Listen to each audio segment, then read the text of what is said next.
Hey Joel, it is Steph Langnas here, and I'm here to answer a couple of your golf questions that you asked me, and then give you a few tips that I live by out on the course. So the first thing that you had asked me about was the proper grip. That really comes down to the golfer. However, there are three ways you can grip a club really, and that is the interlocking grip, where your fingers are crossed, but you are lined up, your thumbs and your hands are on top of each other. If you're a righty, your right hand is on the right. If you're left, and vice versa. So there's interlocking. Then there is overlap, which I do. This is where I feel the most in control of my club.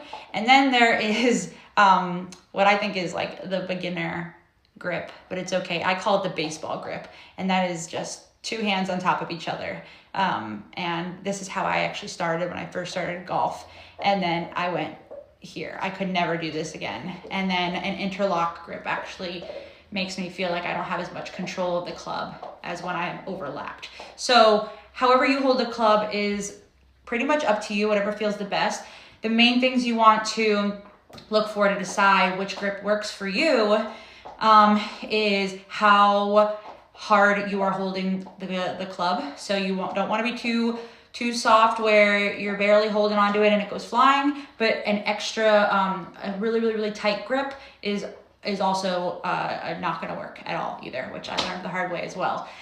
So when it comes down to how you're holding the club, that's going to affect your contact and accuracy. It's going to affect where the ball goes. It's going to affect how hard you're holding the club, whether you're doing a draw or fade.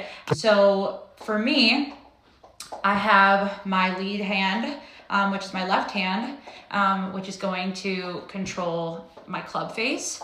And then I have my right hand, which is going to control my power and help in my follow through and, how my swing speed, how hard I hit the ball. And so I am overlapped and I've got good control. I can't do it because I'm inside right now. Sorry, it's too late at night for me to be able to do a full swing right now. But this is what works for me. This is what feels good for me. I use my thumbs to line up.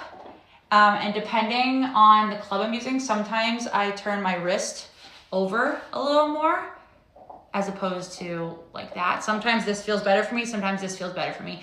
Golf is a game all about feel. So when it comes down to it, it really is about feel and what works for you and your clubs, even down to the grip itself. Some people like that softer grip, like the physical grip, if you have a tighter grip. And then some people want a much harder, thinner grip.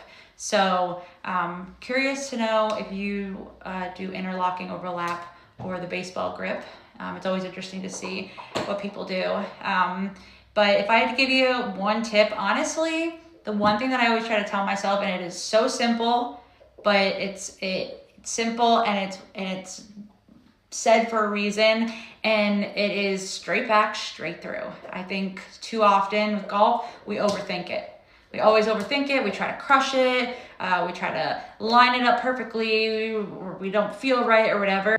Swing the club back and swing it back through. And most times, usually you will make contact. And then from there, you can work on giving it some more power or making some tweaks, get a little draw in there, fade. But I hope that answered your questions. If not, I made the messaging on there free for you, so feel free to shoot me a message. And thanks for reaching out. And good luck out there on the course.